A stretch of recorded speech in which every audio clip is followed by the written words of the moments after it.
Saudara-saudariku terkasih, kita berjumpa dalam program Katekese Online Paroki Belinyu melalui pendalaman bacaan Injil Harian.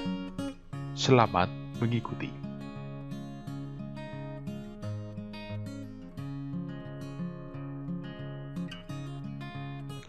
Pewartaan Sabda Tuhan dikutip dari Injil Lukas, pasal 8 ayat 19 sampai 21.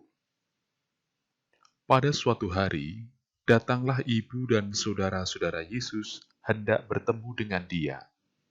Tetapi mereka tidak dapat mencapai Dia karena orang banyak. Maka diberitahukanlah kepada Yesus, "Ibumu dan saudara-saudaramu ada di luar dan ingin bertemu dengan engkau."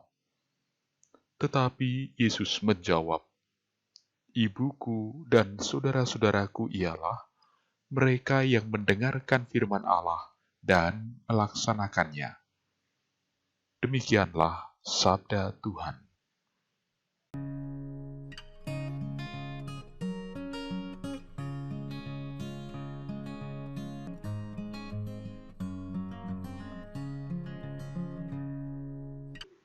Saudara-saudariku yang terkasih dalam Tuhan, seperti seseorang yang berada di ruangan gelap, kita akan mencari cara supaya bisa menemukan cahaya.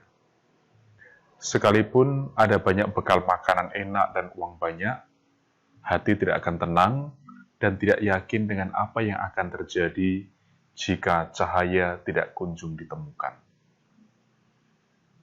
Saya merefleksikan seperti itu ketika hidup dijalani tanpa mengenal sabda Allah. Tidak terkecuali setiap orang membutuhkan untuk mengenal sabda Allah dalam kehidupannya. Dengan sabda Allah itu, kita menjadi tahu dan paham membedakan jenis kehidupan seperti apa yang memungkinkan kita sampai ke tujuan akhir, yaitu keselamatan kekal.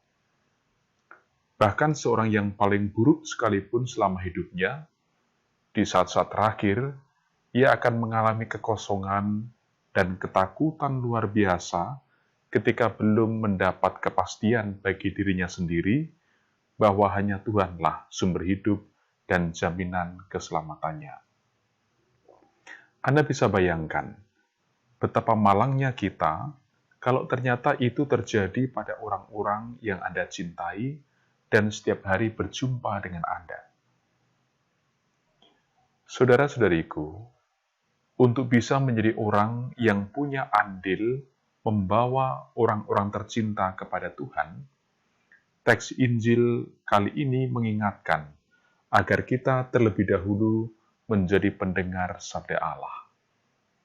Karena dengan mendengar, selanjutnya tumbuhlah kerinduan besar dalam diri untuk memahami dan membatinkan kehendak Allah sebagai pegangan hidup atau sebagai cahaya pada saat melewati pengalaman-pengalaman gelap kehidupan.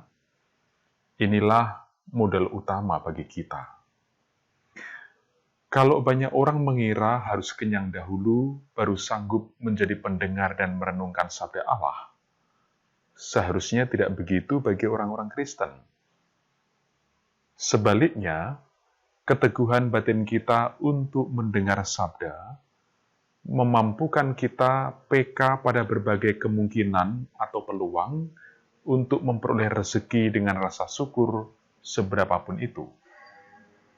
Seperti Maria dan saudara-saudara Yesus dalam teks Injil tadi, yang tidak menuntut lebih didahulukan daripada yang lain, bagi orang Kristen pun semestinya bukan soal banyak atau sedikitnya rezeki atau kesuksesan menjadi alasan untuk beriman. Yesus memang tidak menuntut ketaatan kita secara berlebihan, tetapi terlalu naif rasanya kalau kita melupakan pentingnya ketaatan dan kesetiaan pada sabda Allah, padahal setiap saat kepada Allah itulah kita terus meminta jaminan kehidupan yang terbaik.